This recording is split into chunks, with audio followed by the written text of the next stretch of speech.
כל הזמן אומרים לנו, יש מצב חירום, תורידו את הראש, תעבדו, תרוויחו, תקנו, תהיו מאושרים.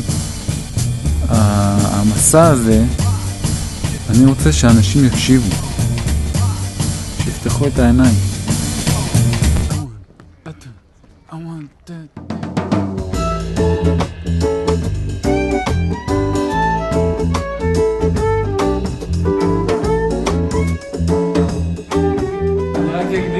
שאנחנו במסגרת של מסע הופעות מאוד מאוד גדול שמתחיל עכשיו. מחר יש לנו הופעה בקיסריה, למחרת בפארק הירקון, ובשישי לרביעי המימונה בערב במצדה, מופע סיום. אז מתי כבר תפסיקו לבטל לי את המוח, כל מיני שטויות שאתם מוכרים לי בכוח. אם זה כשאני בטלוויזיה מסתכל שבאמצע הלילה טלפון מצד.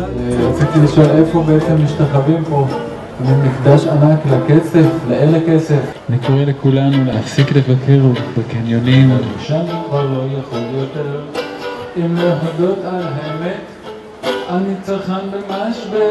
אני חפנתי, אתם המשוגעים, אני היחידי נורמלי פה. סיגל ינוג מס פילטר, אמרה לחברתה, אני הולכת לעבוד במקדונלדס מצדה. סיגל יש אמריקן קולוני ויש המלך דוד, כאילו אוטוטו יהיה פה על מצדה אם כזאת של מקדונלדס ויהיה זה וזהו, אין כלום כבר. זאת אומרת, אתה מאמץ את המצע המחשבתי הזה של להיאבק על הזהות. זה מה שאני עושה.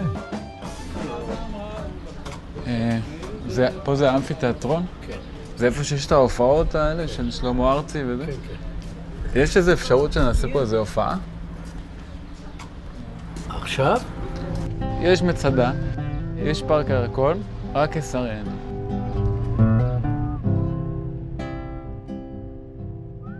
יודע מה, באמת העניין הזה של בחוץ וההצלחות צריך לאסוף הרבה אומץ, שאני מתחיל גם להיות מוכן לזה שיהיה איזה איתן אולמן כזה אחד, שמסתובב כזה במדיות. פיו, פאו, פיו, פאו, זה מדליק וגם משלהם.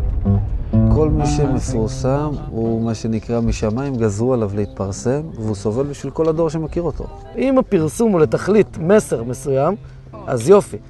ברגע שיש לך משהו להגיד, זה טוב פרסום. אבל האגו גם, היצר הוא חכם, הוא גם אומר לך את זה. אתה לא כמו אלה שהם רק רוצים להתפרסם, ואתה באמת, אתה צריך להגיד, כי וגם היצר, מה אתה חושב?